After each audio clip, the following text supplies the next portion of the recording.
Congress party CLP నేత భట్టి విక్రమార్కకు భద్రాద్రి కొత్తగూడెం జిల్లా పాల్వంచ మండలంలో తెలంగాణ ఉద్యమకారుల సంక్షేమ సంఘ రాష్ట్ర కన్వీనర్ సయ్యద్ రషీద్ సమస్యలతో కూడిన వినతి పత్రాన్ని అందజేయడం జరిగింది. తెలంగాణ సాధించుకున్న నాటి నుండి తెలంగాణ ఉద్యమకారులను రాష్ట్ర ప్రభుత్వం వదిలేసిందని అన్నారు.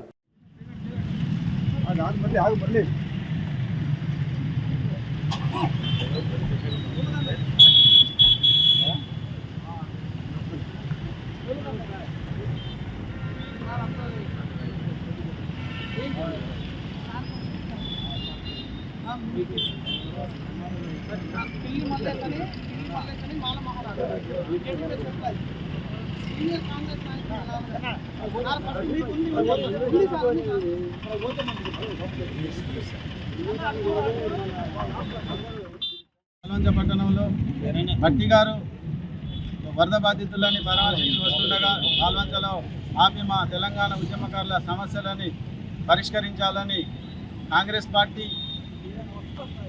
మేనిఫెస్టోలో పెట్టాలి.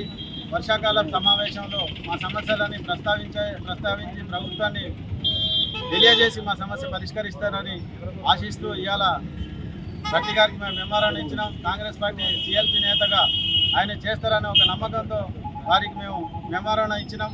కాబట్టి మాకు పూర్తిగా విశ్వాసం ఉంది భట్టి గారు అసెంబ్లీలో ప్రస్తావిస్తారని. జై కాంగ్రెస్.